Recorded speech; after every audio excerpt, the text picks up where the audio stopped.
Baik-baik. Allah turunkan dulu keterangan pada kita, kenapa Anda mesti sabar menjalani aktivitas ini. Apa manfaat dari sabar, apa keutamaannya. Nanti kita kaitkan dengan Al-Quran, baru kita bahas di akhir bagaimana cara sabar itu. Perhatikan baik-baik. Ketika Anda sabar dalam menghadapi tantangan kehidupan, teman-teman sekalian, maka ternyata disebutkan oleh Al-Quran, kenapa orang sabar ini begitu gembira? Karena dia tahu sabar itu bisa mendekatkan seseorang dengan Allah Subhanahu wa taala. Buka Quran surah kedua Al-Baqarah ayat 153. Paling kanan sebelah bawah. Ya ayyuhalladzina amanu ista'inu bis-sabri was-shalah. Innallaha ma'as sabirin. Perhatikan baik-baik. Kalau Anda kembalikan ke sini, wa basyiris sabirin. As-sabirin. Berikan kabar gembira pada orang-orang sabar. As-sabirin. Di ayat ini, innallaha ma'as sabirin. Sungguh Allah bersama orang-orang sabar. Ma'a di sini ma'iyah, dekat artinya. Allah dekat dengan orang-orang sabar. Dekat dengan Allah. Masya Allah. Maaf. Sini. Seorang pimpinan mau dekat dengan atasan? Mau. Seorang ibu mau dekat dengan anaknya? Mau. Baik. Mohon maaf. Jamaah umumnya ingin dekat dengan panutannya, dengan ustadznya, kiainya, habibnya, dan sebagainya. Pertanyaan saya, jika dunia saja dikejar dengan kedekatannya, siapa yang tidak ingin dekat dengan Allah Subhanahu wa taala? Saya tanya pada Anda, boleh angkat tangan. Siapa yang tidak ingin dekat dengan Allah? Boleh angkat tangannya. Dan saya suruh pulang. Karena mustahil Anda datang ke sini kecuali Anda ingin mendekat kepada Allah. Itu yang membuat Anda hadir di sini. Saya tidak pernah mengundang Anda karena saya umumnya tidak kenal Anda. Dan siapa Adi Hidayat di sini? Tidak, ini rumah Allah, bukan rumah Adi Hidayat. Siapa yang bisa meringankan langkah Anda sehingga Anda bisa menepikan aktivitas di malam hari ini? Anda bisa memilih untuk istirahat. Anda bisa memilih untuk refreshing. Kenapa Anda tinggalkan itu semua? Kalau bukan untuk mendekati Allah, mustahil ringan langkah Anda untuk ke sini. Sekarang perhatikan baik-baik. Jadi ketika Allah berikan ujian pada kita dan diminta kita untuk sabar, ternyata Masya Allah, hadiah utama yang pertama adalah hadiah utamanya, sabar ini ternyata akan mendekatkan Anda dengan Allah Subhanahu wa taala.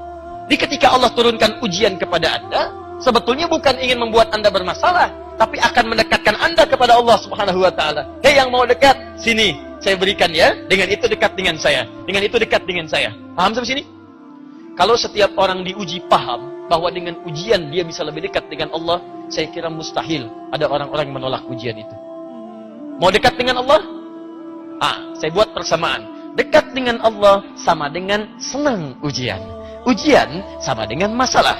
Orang yang senang ingin dekat dengan Allah, berarti dia senang dengan masalah. Pertanyaan saya, siapa yang ingin punya masalah? Boleh angkat tangan? Ulang. Siapa yang ingin dekat dengan Allah? Boleh angkat tangan? Masya Allah. Turun.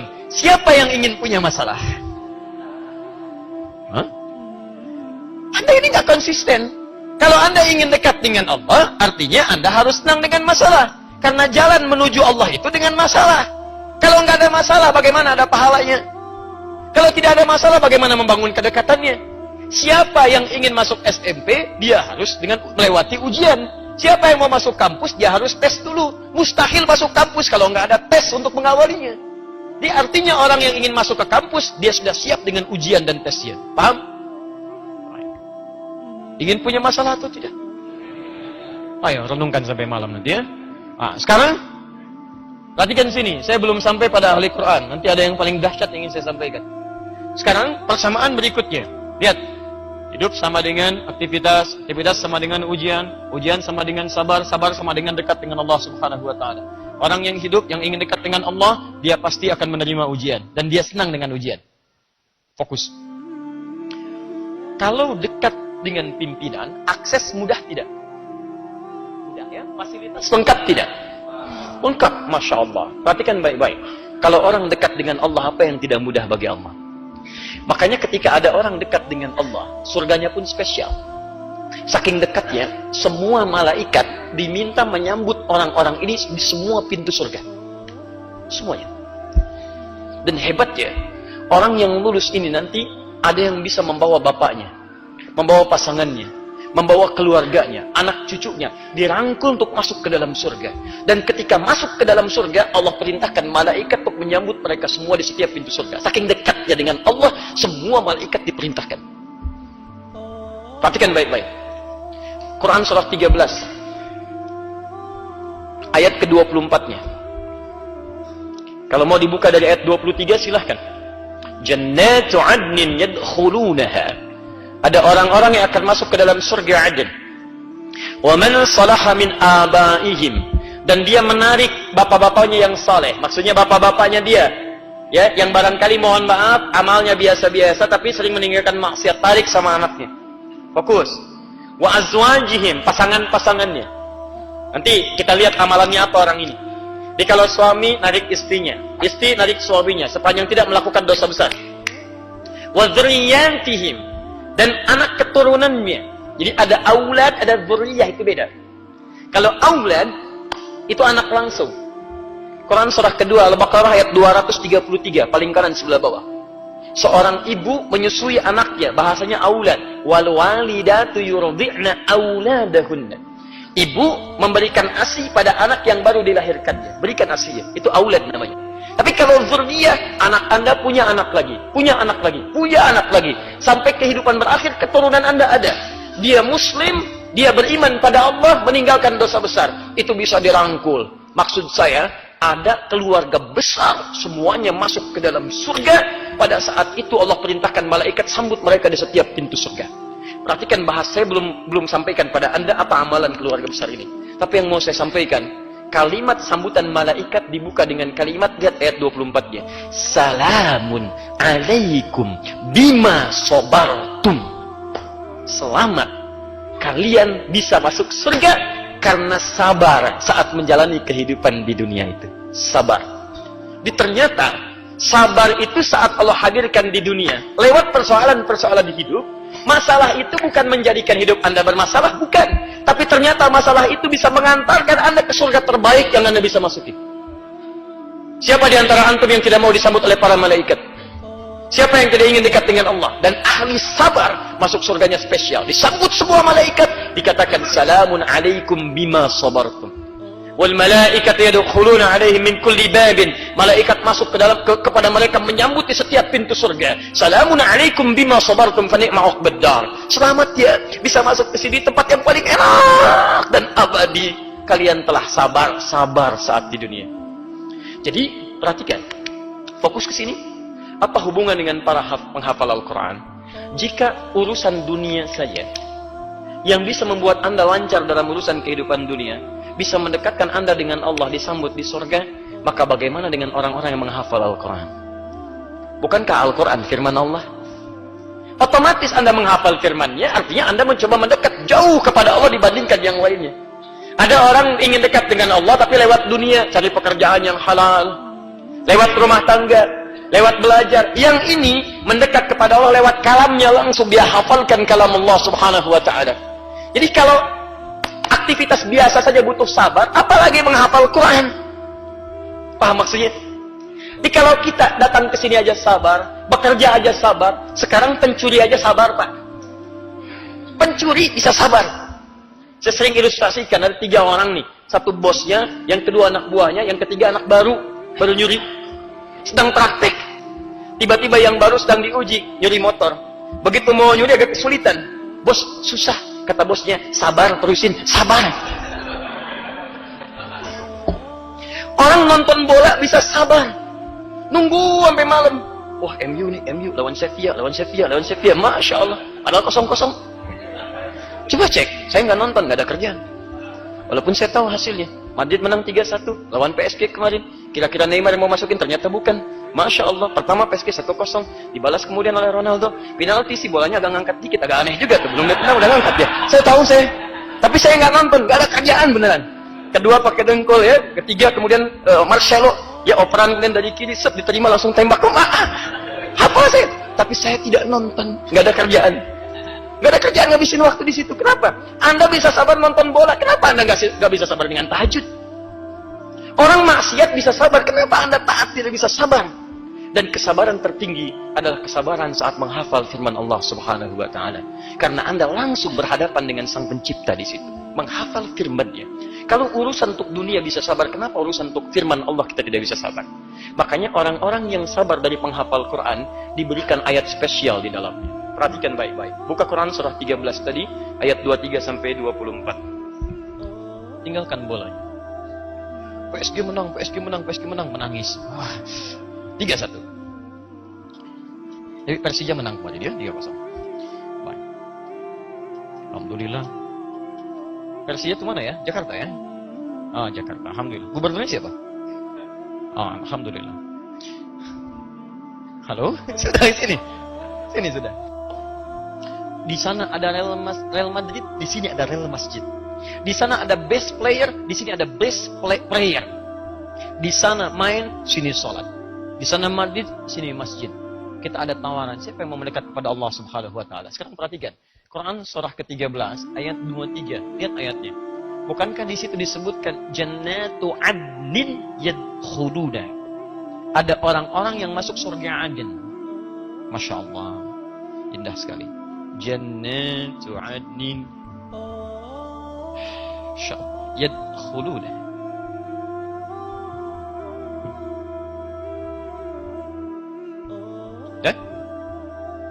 Sekarang buka Quran surah ke-35 Fatir ayat 32 sampai 33. Anda lihat ayat 33-nya yang saya bulat ini sebelah kiri paling atas. Kiri.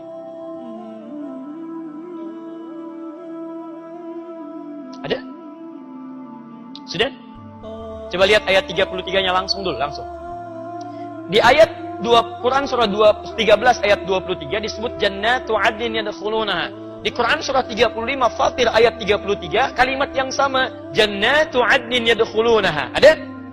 Perhatikan, kalimatnya sama persis, sama persis. Jadi kalau kita ingin turunkan kalimatnya di Quran surah 13 ayat 23 Allah menyampaikan ada keluarga besar yang masuk ke dalam surga disambut oleh para malaikat. Surganya surga Aden dan indah sekali. Siapa di antara keluarga besar itu? Ditafsirkan di Quran surah 35 ayat 33. Jannatu adnin yadkhulunaha yuhallawna fiha min asawir.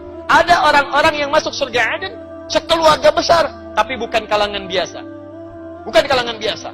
Karena keluarga besar ini akan dipimpin oleh orang-orang yang dihiasi dengan perhiasan yang luar biasa. Yuhallawna fiha min asawir. Masya Allah. Maaf teman-teman. Dia menggunakan gelang-gelang yang sangat indah. Bahkan kemudian terpancar seperti mutiara. Walibasuhum fiha harir, pakaiannya sutra begitu gemilang. Ditafsirkanlah kemudian di At-Tirmidzi nomor hadis 2915. Siapa orang ini? Ternyata ahli Al-Qur'an yang saat di dunia dia sabar menghafal Al-Qur'an. Dia begitu sabar. Allahu Akbar. Di akhirat nanti orang ini bisa membawa keluarganya untuk masuk ke dalam surga. Perhatikan cara masuknya. Begitu dia mau masuk surga, kemudian difirmankan kepadanya. Qur'annya bicara, Allahumma halli. Ya Allah, mohon hiasi. Dari ayat tadi, yuhallawna fiha, kata Qur'annya Allahumma halli. Ya Allah, hiasi penghafal Qur'an, bedakan dengan yang bukan penghafal. Fayulbasu ilaihi tajul karamah. Maka dipakaikan di kepalanya mahkota kehormatan. Saat dipakaikan itu dipanggil kedua orang tuanya. Kembali ke Quran surah 13 ayat 23. Wa man salaha min abaihim. Bapak ibunya yang soleh dipanggil. Yang tidak bermaksiat, yang tidak melakukan dosa besar. Sepanjang dia ada iman dalam dirinya. Perhatikan, fadilah menghafal Quran dengan izin Allah. Quran memberikan syafaat pada dirinya. Dipanggil orang tuanya, diperintahkan untuk diberikan mahkota berbeda. Anaknya penghafal Quran diminta memakaikan mahkota itu di kepala kedua orang tuanya. Kata Nabi, cahayanya lebih terang dibandingkan dengan cahaya mentari yang masuk ke dalam rumah kita. Perhatikan, ada anak penghafal Quran. Dan hafalnya luar biasa. Begitu di akhirat sebelum masuk surga dipanggil. Berikan mahkota di kepalanya, panggil orang tuanya. Setelah itu, hei, pakaikan mahkota ini di kepala kedua orang tuamu. Orang tua mana yang tak bangga pada saat itu diumumkan di semua makhluk alam semesta? Pertanyaan saya, apa yang sudah Anda siapkan untuk pertemuan di hari nanti? Makanya wajar, saya itu seringkali merenung. Mungkin ini rahasianya ya Allah. Anak-anak Palestina, kemudian mereka cepat kembali kepadamu. Wafat, anak-anak Syria. Karena mungkin dari kecil dia sudah jadi ahli Quran. Hafal Quran, rata-rata 30 juz. Yang sedikit 15 juz, 12 juz. Mungkin Allah sayang dengan mereka, cepat pulang kamu. Sesuai dengan ajalnya. Ini di alam kubur lebih enak, di akhirat lebih bagus. Kan saya sering katakan pada Anda, canda anak kecil pada penghafal Quran. Di Palestina sekitarannya, itu kalau sudah 30 juz, dia candai temannya. Nanti kalau saya sudah di atas, kamu di bawah saya dadahin ya. Anda ada di mana? Duhai teman-teman yang banyak mengejar dunia, tidak salah. Tapi pernahkah dunia itu Anda gunakan untuk meraih kemuliaan akhirat Anda? Ini poinnya. Dan Allah sudah tawarkan, saya katakan bukan cerita, tapi tawaran Anda supaya masuk di dalamnya. Dan ketika diberikan mahkota itu, kata Qurannya Allahumma zid. Ya Allah tambahkan pada penghafal, bedakan dengan yang bukan penghafal. Bedakan dengan fasilitator. Fayul basu ilai libasal karamah. Maka dipakaikan di badannya, tubuhnya, pakaian kehormatan. Bahasa Qurannya, walibasuhum fiya harir. Dia menggunakan baju sutra yang sangat indah. Jubahnya jubah kehormatan, pakaiannya pakaian kehormatan. Lalu difirmankan oleh Allah, waqar. Ayo baca, ayo naik ke surga yang paling tinggi. Fa inna akhiru qiraatika akhiru manzinatika. Akhir bacaan Qur'anmu yang biasa engkau bacakan di dunia, itulah tempat tinggalmu. Jadi begitu dia baca, naik, semakin naik beda levelnya. Semakin naik betapa keindahannya. Dia ada level naik. Dan bacaannya pun tartil. Karena ketika dilihat indah. Gak mau lepas dari situ. Cuman ketika dia baca, dari awal ya, gak bisa dibalik. Ya Allah dari Anas bisa enggak? Gak bisa. Dari awal. Dia begitu naik. Akhir bacaan begitu berakhir, disitulah tempat tinggal yang tertinggi. Dan hebatnya, dia gandeng bapak ibunya.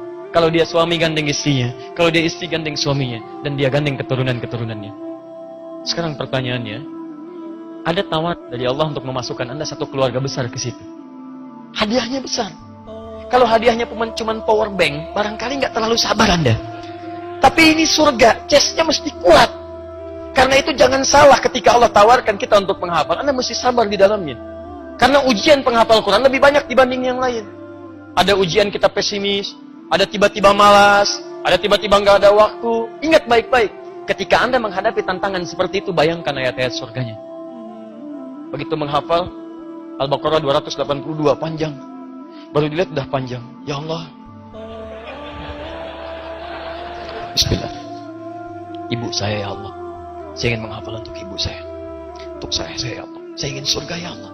Berikan kemudahan. Bismillah. Sabar. Bismillah. Sabar. Kuatkan jiwa. Panjang ya Allah. Tapi Anda lebih kuat. Paham ya? Jadi ketika Anda merasakan hal-hal demikian, kembalikan pada suasana tadi. Sabar.